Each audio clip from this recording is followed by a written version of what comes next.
I start the interview, so these I have around like 13 questions, Mm. uh, talking about the counterterrorism cooperation between Indonesia and the Philippines. And then maybe if you answer the questions, I will follow up with some questions that is not written in the formal document, but if it's only needed. Okay. First, I'd like to Okay, introduce so I myself. will start the Uh, interview. yeah, Okay. I Okay. will start the interview by introducing myself. I'm Professor Amparo Pamela Fabe of the National Police College and Philippine Public Safety College. I'm also the Philippine representative to the ASEAN in counterterrorism. And I'm also a member of the National Anti-Terrorism Group under the Anti-Terrorism Council of the Philippines. The Anti-Terrorism Council is the governing body on counterterrorism efforts of the government, both on the global, regional, and national scale. So we are a group of security experts that advise the government on specific areas of responses with respect to terrorism, terrorism financing, and terrorism related aspects. So that's it. Okay. Thank you. It's wonderful to meet an expert of counter-terror in the Philippines. So we will start the interview.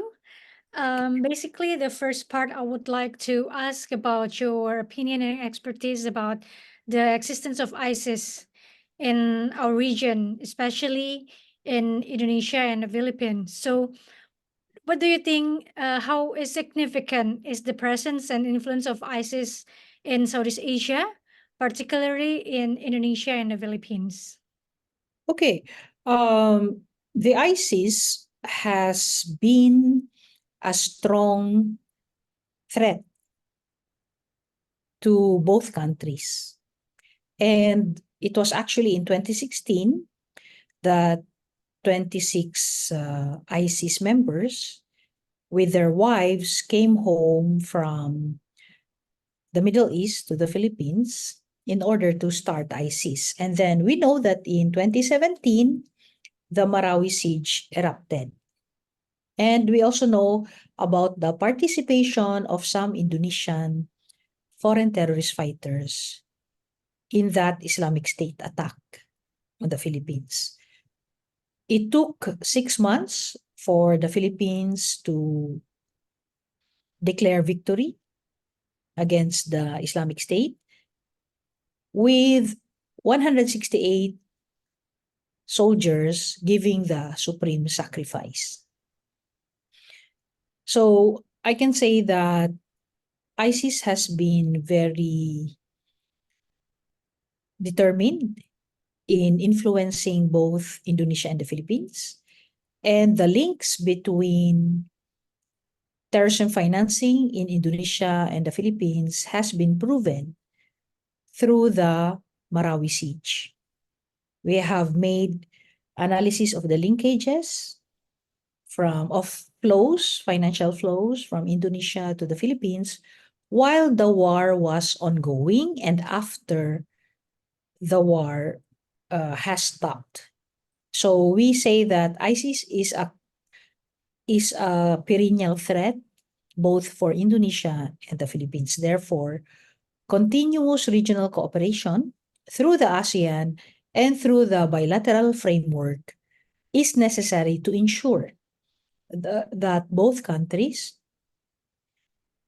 are able to counter the threat as well as the attacks that ISIS carries out in our respective countries.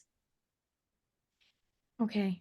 So, what I get from you is that it's not only about the attack, but also the preparation before the attack and aftermath, right? So, Mm. the terrorism financing takes significant place to support that existence of ISIS in the Philippines. Thank you, Mimi. And then the second questions. What do you think are the main actors, or sorry, what do you think are the main factors contributing to the appeal of ISIS ideology among certain groups or individuals in Indonesia and the Philippines? I think the two main factors of influence would be ideology, the Salafi ideology, and the second factor would be the socioeconomic problems affecting our citizens. We know that the presidency of Jokowi Widodo has already elevated the economic situation of Indonesia. Similarly, the 6.5% to 7.5% growth of the Philippines, even during COVID, has also elevated the situation of our citizens. However, growth is uneven and unequal in different parts of the country. We both have a large country, so the growth is uneven, particularly in the outlying regions. Mhm.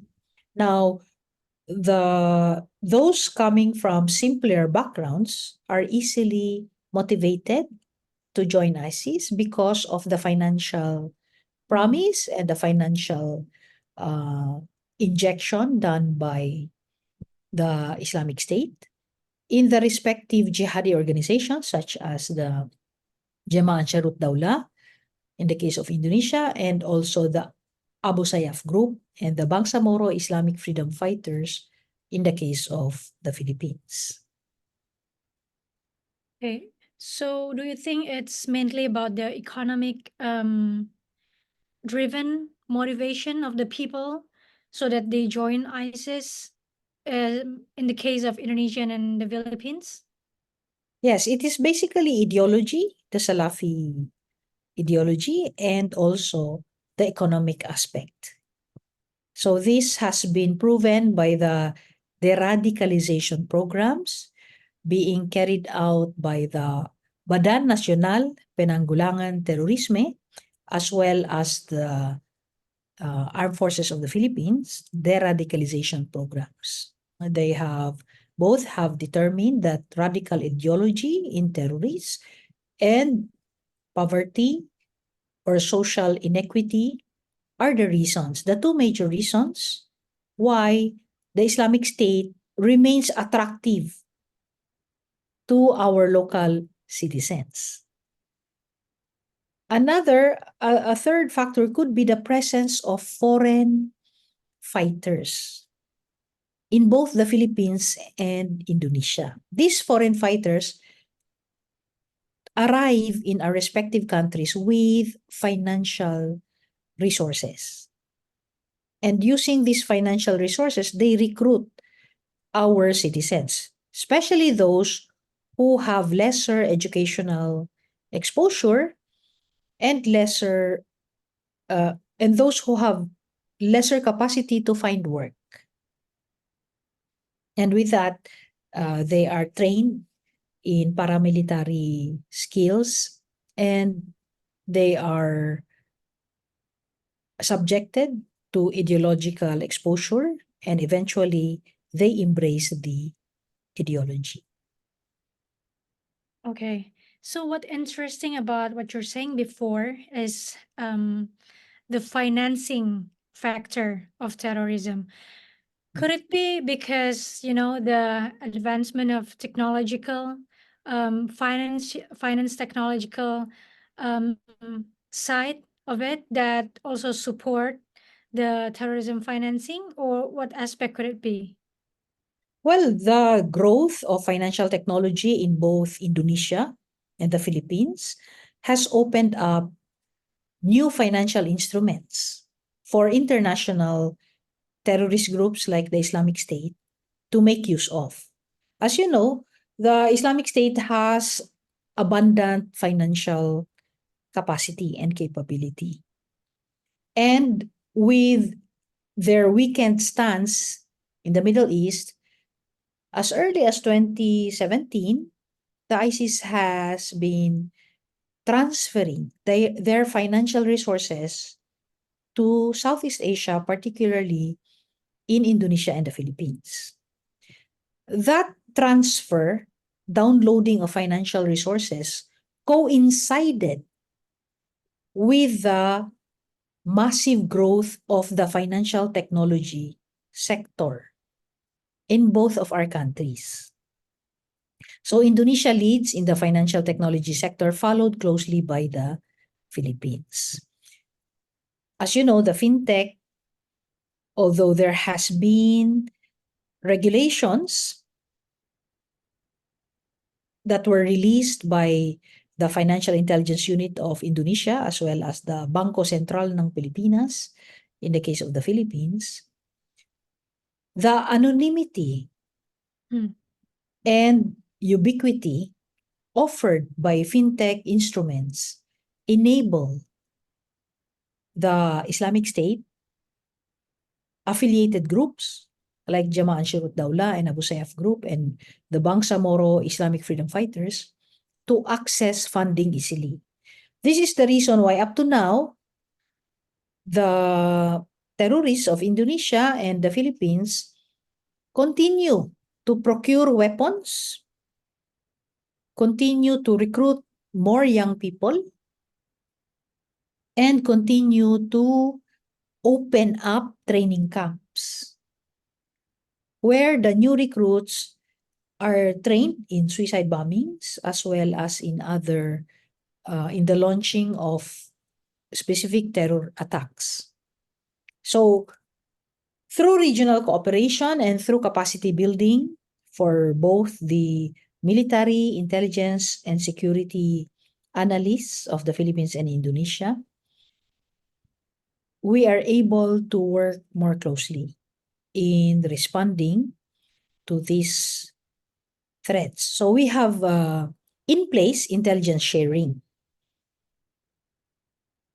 concerning terrorist groups and terrorist individuals that are of interest to both countries. Now I'd like to share with you the lesson that the Philippine government has gained these past years after the successful victory of the Republic, the Philippine Republic, against the Islamic State. So I will now compare the counterterrorism efforts of both Indonesia and the Philippines. So the first is that Indonesia has a more effective judicial and legislative systems in the field of counterterrorism. For example, in the field of terrorism financing, Indonesia has a total of 74 convictions. In the case of the Philippines, we only have one. So in terms of your judicial system and your legislative system, I would say that you have more success given the factors on the ground. I am one of those who wrote the Anti-Terrorism Act of 2020. I'm one of the authors of the Anti-Terrorism Act of 2020, which penalizes the financial support for terrorism. And this act is now the main law that is used by the Philippine government in the prosecution of terrorists. So since that act was passed in 2020 under the Duterte administration, we only have one conviction compared to 74 by Indonesia. The second aspect is that in terms of convictions of terrorists, Indonesia has more than 100 convictions of terrorists.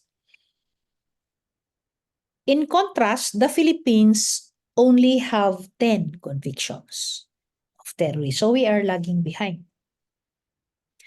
So what we are doing now, what the Philippine government is doing now, is to send our police, military, and law enforcement officials to the United States and Australia in order to improve our investigation, intelligence gathering, targeting, forensic training for purposes of ensuring a 100% conviction rate.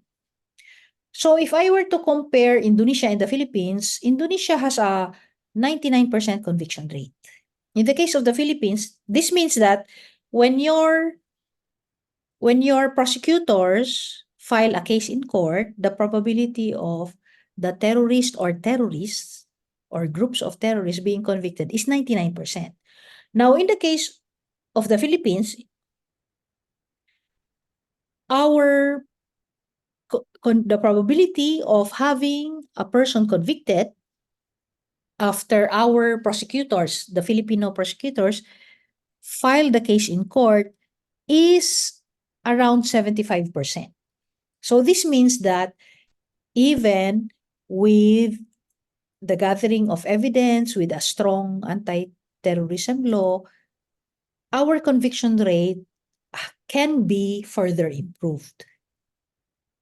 Now, that is a function of several factors. First, the Philippines has to educate our judges on counterterrorism because in the law schools of the Philippines, we have less subjects in counterterrorism, and they do not have a subject in terrorism financing.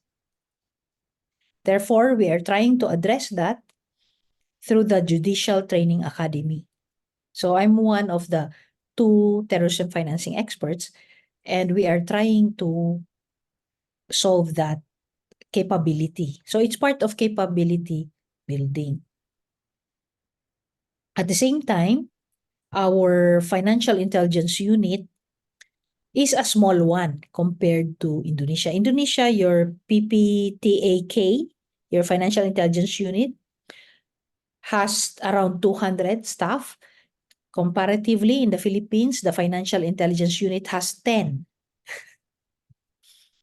financial analysts. So it's 200 versus 10. That's why in terms of terrorism financing convictions, we are lagging behind. The Philippines has filed 68 terrorism financing cases against communist and jihadi terrorists. So the case is still ongoing, and hopefully our conviction rate of 75% can, after some years, reach 99% in the case of Indonesia. And then also, we are both within the ASEAN, we are foreseeing an increase in technical and tactical training of our law enforcement as well as military forces in the case of counterterrorism. This is in view of the entry of Hamas and Hezbollah in Southeast Asia. And furthermore, with the increased strategic partnership between Indonesia and the Philippines and also US and Australia, we foresee more training in terms of capability building, intelligence gathering, as well as forensic training. Forensic training is important because the Islamic State usually carries out suicide bombing or targeted assassinations in both countries. And lastly, the Philippines is getting lessons from the BNPT, specifically on your deradicalization program. In the case of Indonesia, your deradicalization program requires custodial sentences to be served by Islamic State terrorists. In the case of the Philippines, the former President Rodrigo Roa Duterte signed an amnesty, a blanket amnesty to Islamic State terrorists, meaning that they are pardoned and they are not given, they do not have to serve 1 day in jail for what they have done. So we are trying to study the policy implications of the blanket amnesty, because it is really different from the deradicalization program carried out by BNPT. I have read your studies on the successful deradicalization program. In the case of the Philippines, we have the problem of a high recidivism rate, meaning that, yes, we offer amnesty to the jihadi terrorists, but then after 2 years, so we offer them amnesty plus housing, plus financial assistance, plus skills development, plus free health insurance, plus support for their children. And despite that, after 2 years, because we offer that 2018, after 2 years, we found out that some of the terrorists who enjoyed the housing, the financial assistance, returned to ISIS. So there is a disparity in both programs. We also have deradicalization programs. So now we need to recalibrate. We need to improve it further under the administration of President Ferdinand Marcos Jr. So I have shown you the differences in terms of the outcome, the success factor, as well as the gaps that need to be done.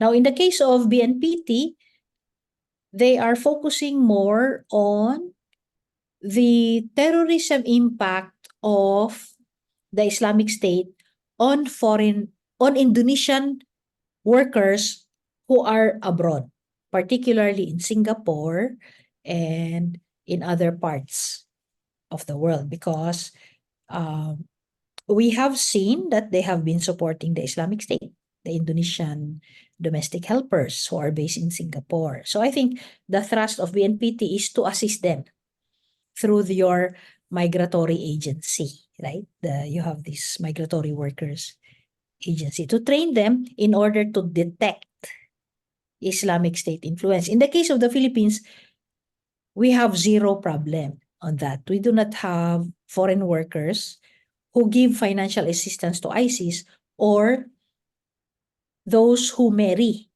ISIS.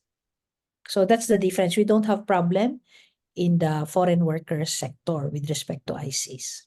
It's only Indonesia that has that problem. So that's a difference in terms of threat to the foreign workers. Okay. So basically, that's it. If I compare Philippines and Yes. Indonesia, all I can say is that through the ASEAN Convention on Counterterrorism, the Philippines and Indonesia continues to reinforce the training, the regular meetings, closed-door meetings between our top officials in countering Islamic State in East Asia. So the ASEAN Convention on Counterterrorism was enforced in 2013, and it continues to be the guiding document for both Indonesia and the Philippines. And also, the Indonesia is the chair of the Countering Violent Extremism Working Group with Australia. So you take the lead, your country takes the lead in that, and the Philippines cooperates closely. Another successful cooperation between Indonesia and the Philippines in the field of counterterrorism is the Trilateral Cooperative Agreement, the TCA, which effectively reduced the incidence of piracy attacks, robbery at high seas, in designated high-risk areas. Now, since the inception of the Trilateral Cooperative Agreement, we have had reduced instances. And we can say that it is a successful cooperative agreement between our countries plus Malaysia. Okay. So that is an example of how regional cooperation, when done well, protects our country's borders. So there is, we can say it's a success, a unilateral success. And there is also the close cooperation between military to military support, law enforcement to law enforcement support. So there are many instances where Indonesian counterterrorism officials would reach out to Filipino counterterrorism officials to seek help, and that help is immediately given. Conversely, when the Filipino officials request for help from Indonesian counterterrorism officials, that help is also immediately given. So there is no problem in the area of intelligence sharing, in the area of closed-door meetings, consultation, and combined assessment of threats. So that is being done regularly, and I would say with good relations, because your country, Indonesia and the Philippines, have very good relations, and it is actually a model. The Indonesian-Philippine cooperation in the field of counterterrorism is a model for the other countries to emulate. This is the reason why the Trilateral Cooperative Agreement is a way in which Thailand and Vietnam have expressed their interest in that working relationship. So it's more difficult to work with another country, right? But we are able to prove it in a successful manner because we are able to share, to know more about the Islamic State leaders, the members, the tactics, and their objectives. And by doing so, we are able to repel and counter both the threat plus the terrorist attacks. As you know, Rachel, in the counterterrorism field, the element of surprise is the most, I would say, dangerous element. So even if the officials of Indonesia and the Philippines are well aware, well prepared, the Islamic State, when they attack, sometimes it causes casualties in our officials and in the civilians. Why? Because they make use of the element of surprise. However, over the years, through experience, through regional cooperation, we are able to temper the negative magnitude of their attacks. So we may not be able to fully stop them, but at least we can minimize the negative magnitude of the terrorist attacks.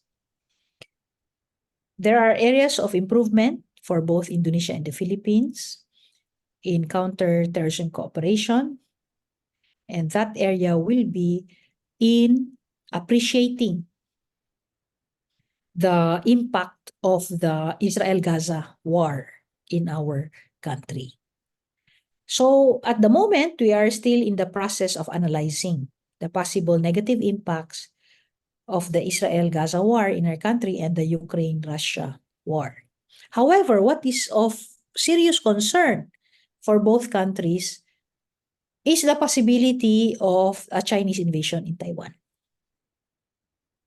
because that security threat will have a larger impact on the Philippines and consequently on Indonesia. Also, because both of us have thousands of overseas workers in Taiwan.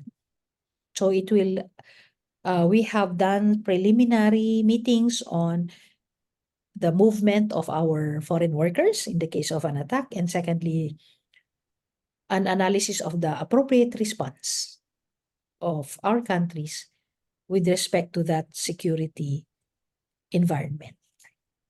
So that is the threat perspective that we are working on at the moment, the possible invasion of China in Taiwan. And the whole Southeast Asia will be impacted by that. As a matter of fact, the other ASEAN countries are already asking the Philippines and Indonesia, what will we do? So they are looking up to us for our guidance or thoughts, initial thoughts in that aspect. So those are the things that worry us at the moment. However, like any challenge, we have to meet up with the expectations of our people. Okay. So Mimi, I'm interested about your saying the US and Australia help to increase our capacity in counterterrorism. So if I read articles and Mm, journals about the impact of external parties in our counterterrorism effort, some of mm, the journal says that their strategy is kind of off with addressing the threat of terrorism, especially ISIS in Indonesia and the Philippines. So it's like different strategies expected, and then it's not really effective. While the counterterrorism unit doing in the field. So what do you think about that? How uh, effective is the help of US and Australia as external parties in addressing transnational terrorism in Indonesia and the Philippines? well, in the case of the Philippines, because that one is I'm more knowledgeable in that aspect, their help is mainly on our military capability. Because in Indonesia, it's Densus 88 that addresses the Islamic State threats. In the Philippines, it is actually the military, the armed forces of the Philippines. So I would say that the help of Australia and the US has a very positive impact on the military because through the spy planes, through the technical assistance given to us during the Marawi siege, we were able to respond. And then also, in the current operations conducted by the military in the past months, starting last November 2023, the technical assistance provided by military advisors has been most helpful in the case of the Philippines. And that help is being continued, particularly in the area of intelligence gathering and intelligence sharing. Now, in the case of BNPT, I think, and then SUS 88, the focus of that is more on forensic training in your case because of the suicide bombings being carried out, right, in different areas of Indonesia. So I think the focus is very specific. It could be, what can be done is it could be widened or expanded in terms of scope for the case of Indonesia.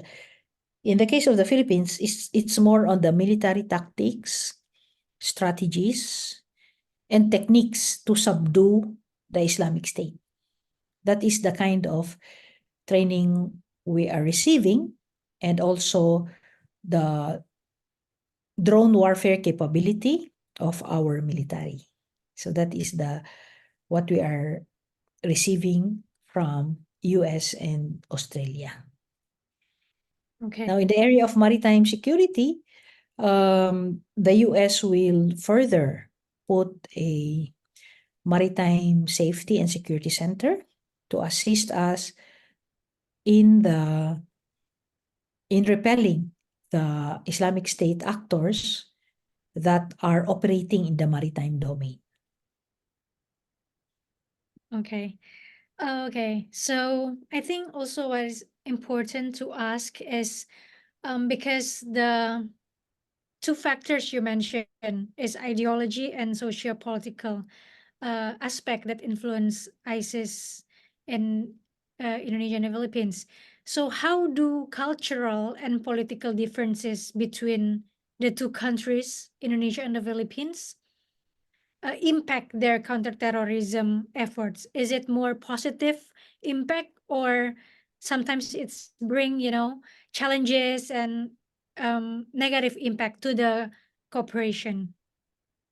I think it is, I would say, a positive impact because through the example of Indonesia, the Philippines is able to apply culturally sensitive techniques in counterterrorism. For example, the Philippines is majority Christian, but the Yes. terrorists are generally of Muslim religion. Okay, generally.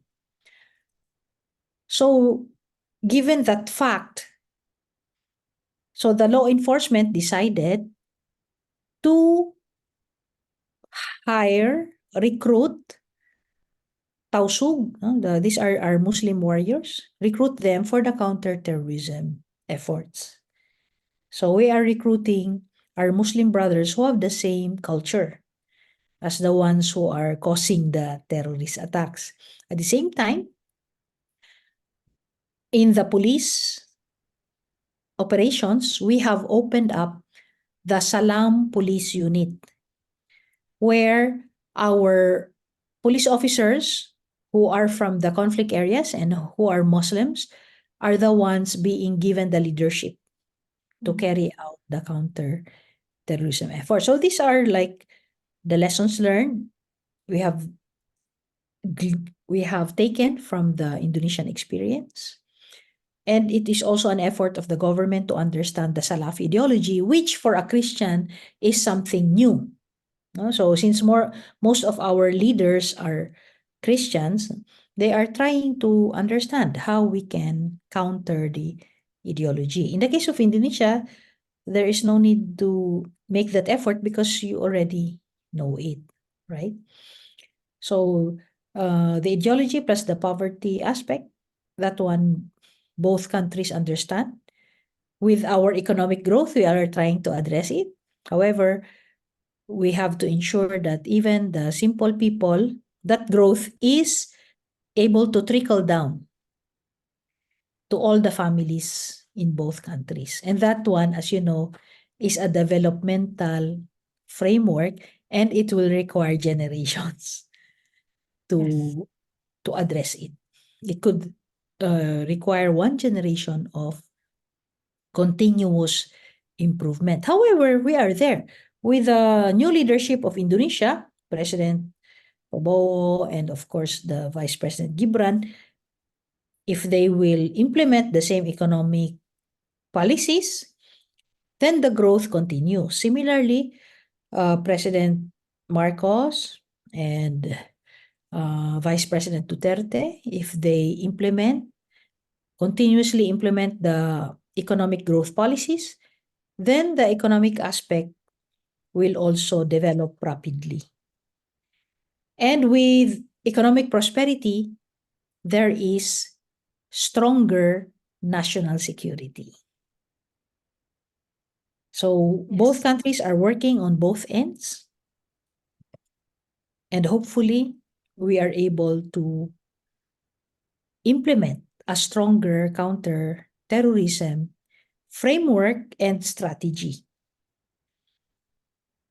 Okay. All right. I think that's quite clear for my previous questions. And then now I would like to be more deeper about the sharing intelligence strategy in the cooperation. When I read journals about intelligence sharing, they said it's kind of the main scope of cooperation because in order to tackle or handle countering ISIS, uh, what does it take is the sharing information. It has to be run perfectly and smoothly. So, what do you think about the role of international sharing play in effective counterterrorism in ISIS done by Indonesia and the Philippines?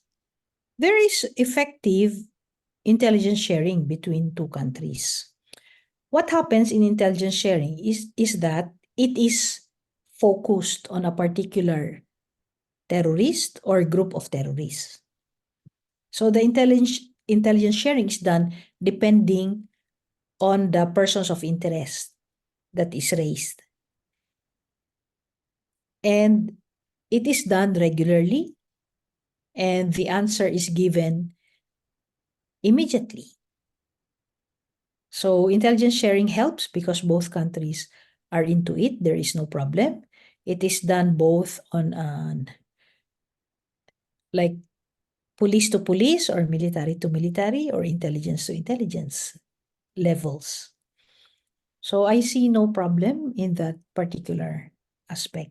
Moreover, on the ASEAN level, it is also done. For example, Singapore asks the Philippines, then the Philippines asks Singapore. Generally, within ASEAN, there is no problem. There is full intelligence sharing based on the need. So it can be a topic, or it can be a person or groups of person. When I say topic, it can focus on terrorism financing or drug smuggling, because drug smuggling is related to Mhm. terrorism. Or it can even go into wildlife smuggling. So the intelligence sharing is either based on topic, based on the terrorist, or based on the groups of terrorists. And it is done regularly. Okay, about that, Mimi, I remember the case of Jolo bombings in 2019. Mm. It's named as one of the most lethal suicide bombing in the Philippines, which is committed by Indonesian foreign terrorist fighters and affiliated with ISIS. So it's Mm. quite, if you said, an element of surprise there. Mm. Um, what do you think? Why is it happening? I mean, we have the intelligence sharing framework through ASEAN or ICE, if I'm not mistaken, but it still happened. So, Well, I would say that the field of intelligence per se is not an exact science. It's not an exact science. Therefore, we can only predict, we can only foresee up to a certain extent. Intelligence sharing is there to prepare us. However, there are many factors beyond our control.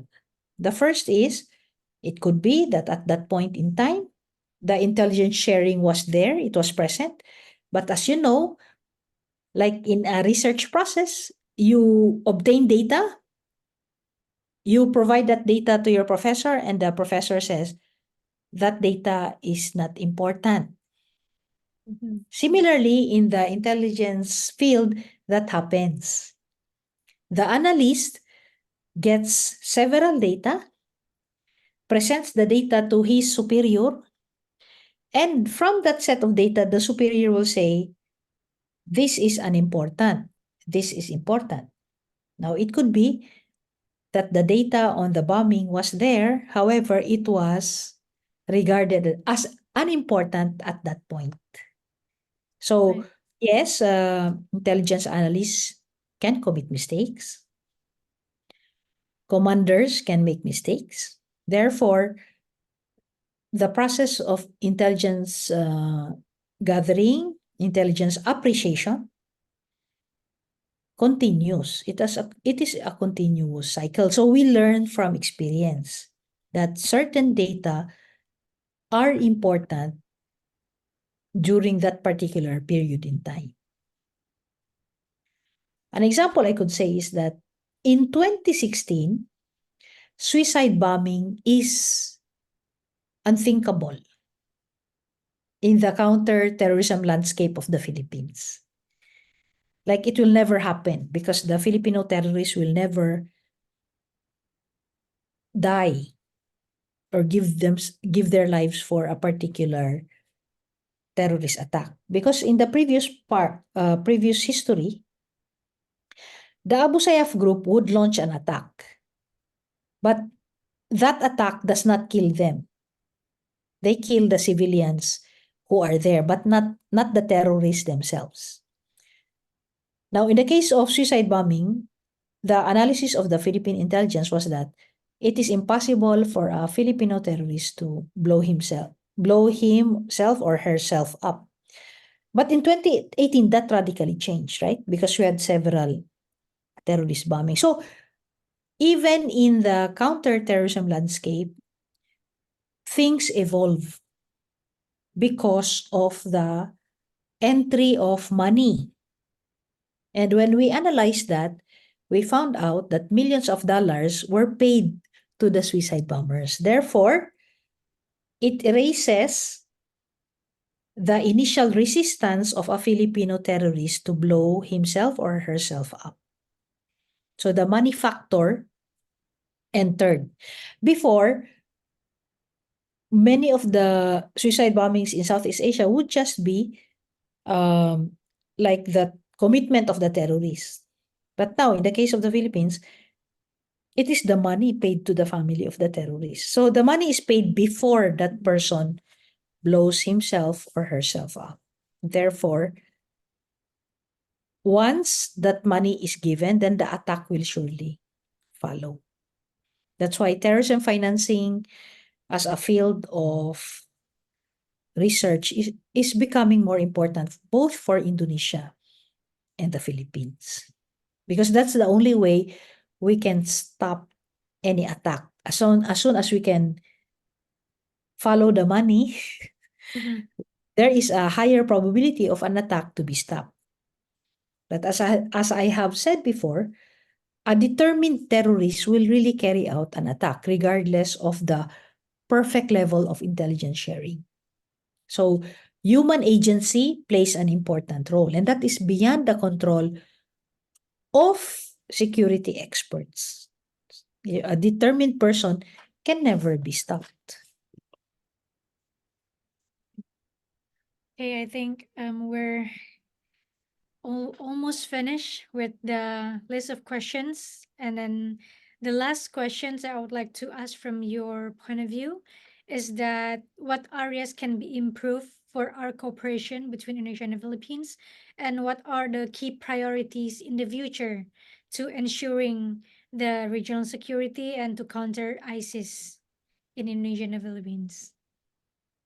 Okay, the first aspect, areas for improvement, can be in the form of, I would say, meetings among junior officers, like paving the way for the next generation. Because the senior officers are very close, but the middle and junior officers are not. So it could be that there can be like meetings or exchange of personnel. Like we can post some of our people in Indonesia, and then Indonesia can also send their law enforcement and military officers to the Philippines for like internship or fellowship, like 3 to 6 months fellowship, so that we understand each other's security environment. Because for me, it was only when I moved to Jakarta and Surabaya doing research that I fully understood the operational environment faced by the Jemaah Ansharut Daulah as well as the Mujahidin Indonesia Timur. Because it's different when you read the data and different when you go to the field Mhm. and check on the data. So that can be an area of cooperation. The second area of cooperation is probably for Indonesia to offer some scholarships for our law enforcement and military for Bahasa. Mhm. As you know, the Indonesian terrorists and the Filipino terrorists are very close. Therefore, the communication lines there are open. So if they have close communication, then the military and the law enforcement officials should have closer Yes, agree. cooperation. Our terrorists speak Bahasa, Yeah. but our military and law enforcement do not. So that's an area of possible cooperation in the future or after further studies like that. Because otherwise, we will just meet in Australia, in Canberra, Melbourne, and then in the US, here in Honolulu or in Washington, D.C. But the important thing is we have to meet each other in our countries and also to have that capability to speak both languages. And of course, the Indonesians can also learn Tagalog because Mm. our Islamic State actors speak Tagalog. And it's very close to Bahasa. So that's a possible area. Like we send 10 there to study Bahasa, then you send 10 to study either Tagalog or the Muslim dialect. Mm. Because the Abu Sayyaf group and the Bangsamoro Islamic Freedom Fighters speak in the Muslim dialect. Is it So we Tagalog? have teachers in that. Sorry, Mimi, is that the Abu Sayyaf group? What they speak is Tagalog or it's They different? speak Tagalog and Yakan, Yakan. the local language. Oh, okay. So and it's in Islamic dialect. Aside from Arabic. So they speak Oh, three. mm, Arabic, okay. yeah, Arabic, Tagalog, Yakan. and Yakan dialect. Quite challenging, yeah, because we don't understand them, but they Yeah. understand us. Yes. They understand the Indonesian terrorists because the Indonesian terrorists can speak Arabic. Yes. And they have met, actually, Al Azhar University in Cairo is the link between the Filipino terrorists and the Indonesian terrorists. They meet in the university. And then And once yet, they're given money by Islamic State, that's when they collaborate. So we have to address that initial meeting point. It's an initial meeting point, eh? And then after that, it blossoms into a cooperation, terrorist cooperation between the two parties. are we aware of that meeting point, maybe? Like, does the No, I officer still have to aware of? write it. I Oh, still have to write because it down. that's very interesting. I mean, Mm, because I very live interesting in indeed. Jakarta, many of the scholarships and the students here are very encouraged to go there. I mean, that's the dream Yeah, it's also to. the dream of our Muslim brothers in Mindanao to go to Al Azhar. That's why it will be a good, that's another area of cooperation. That we send our police officers and our military officers to Al Azhar Hmm. for masteral degree so that we meet the Indonesians and the Filipino terrorists there who are studying. Yeah, because they meet in the university and then later on they become friends and they carry out these terrorist attacks. So Mm-hmm. that's an area of future um, future efforts by both governments. Okay, so it can be said that you are more focused to the people to people exchange, yeah, Yes, for yes. improvement As rather a than. way to enhance Mhm. regional cooperation. Yeah. Okay. Now, of course, the official meetings are also important. But without the people to people exchange, the official meetings remain in a piece of paper, a document. Yes. But the people to people exchange will make it active. So in my case, since I also teach in the National Defense College, where some of the Indonesian military officers are sent to, right? So when they get me as their thesis advisor, then that's the start of a people to people exchange because the knowledge I have on the Islamic State terrorists who are Filipinos is massive. So if they need a background on this person, that they can ask me directly because I do field work on the ground. During the Marawi siege, I was there for 6 months with the Wow. Islamic State terrorists, just like 2 kilometers from where I am. So it's a miracle that I survived because our soldiers died, right?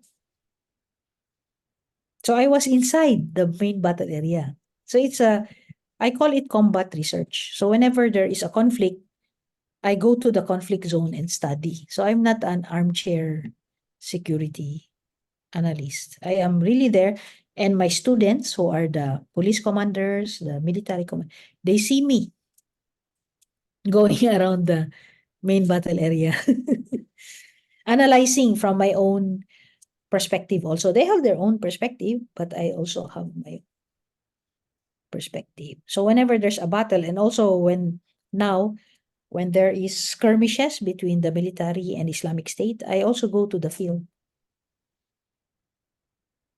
So I go with the army and I see for myself all the atrocities carried out by the Islamic State terrorists.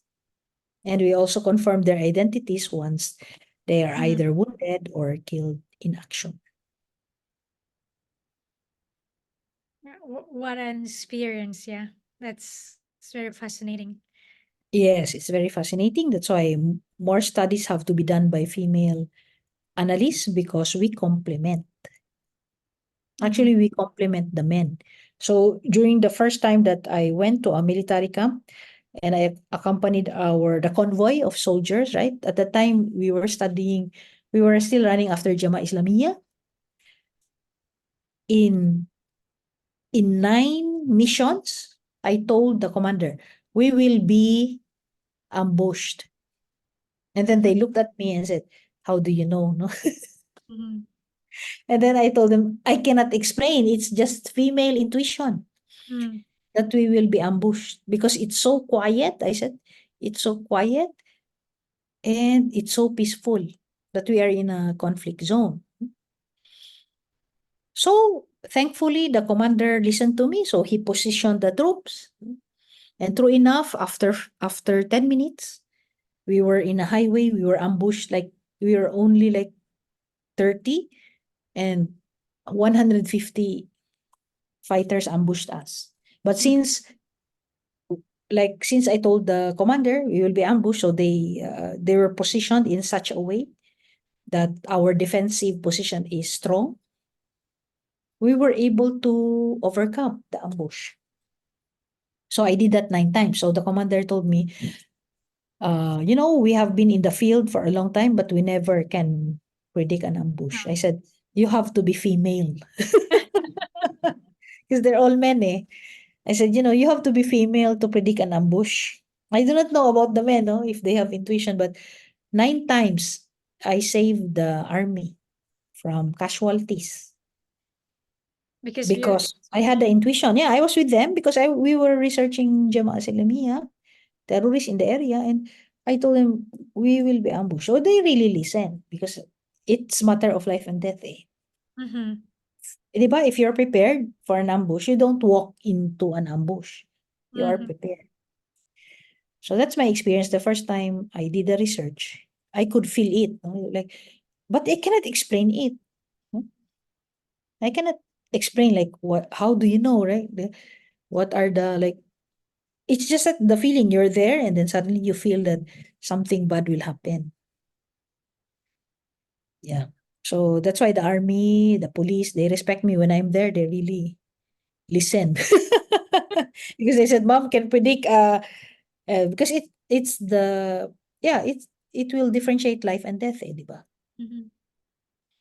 So I saved them several times, no? Even in the Marawi siege, no?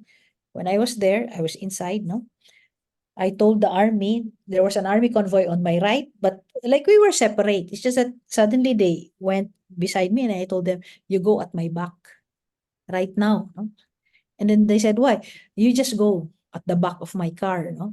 Because I was just in the car with some security.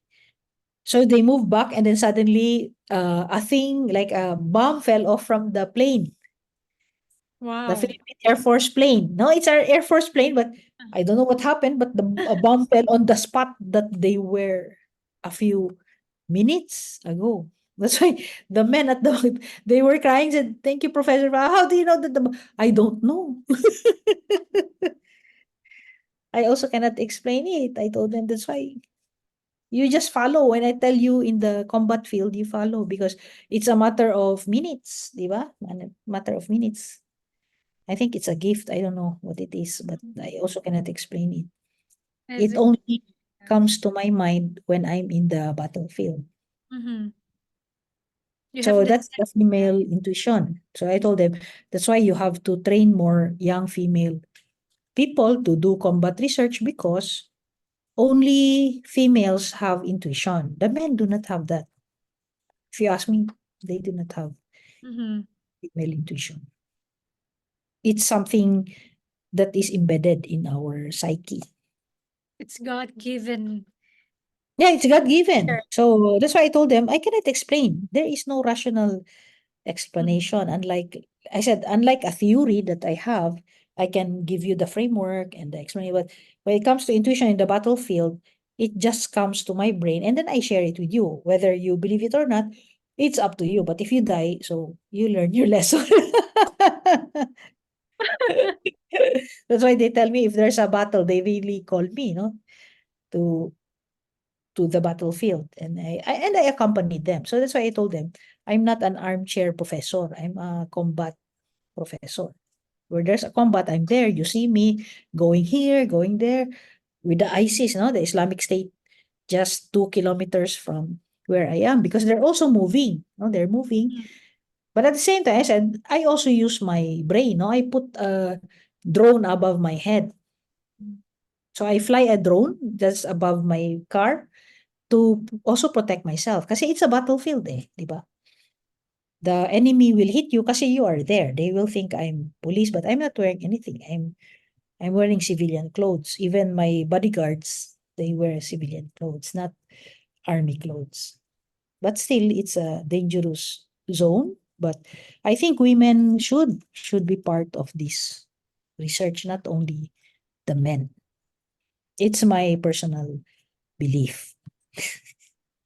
Thank you. Thank you very much. When I heard about your name from my thesis advisor, Yeah, I good luck. instantly recognize you because in 2020 Yeah. you wrote me an email Oh. and you're commenting on my journal Mm. because I studied Duterte's strategy. And Mm. then when my thesis advisor said your name, I said, "This is a beautiful coincidence because finally I met you." It's very Yeah. But I rare. have not met your professor. I just Oh read yeah, his dissertation. I I also hope. studied in the UK, but in Wales. Oh yeah, I But hope we we met never again coincided. soon. So I have not actually met him in a conference or in Jakarta. I'm always in Jakarta in the ASEAN. So, So just but let me know if you're around in Jakarta. So mm, hopefully we can meet together and talk and discuss about the yeah, future sure, of sure, no problem. women. Because now with Hamas and Hezbollah, more research needs to be done in this field, Okay. since Yes, they are already in Southeast Asia. And of course, financing, terrorism financing, and other strategies, techniques in the battlefield, those are new areas for both Indonesia and the Philippines. Okay, so we meet in the future. No, you just give me your WhatsApp because I have WhatsApp. I sure. also have WhatsApp. No?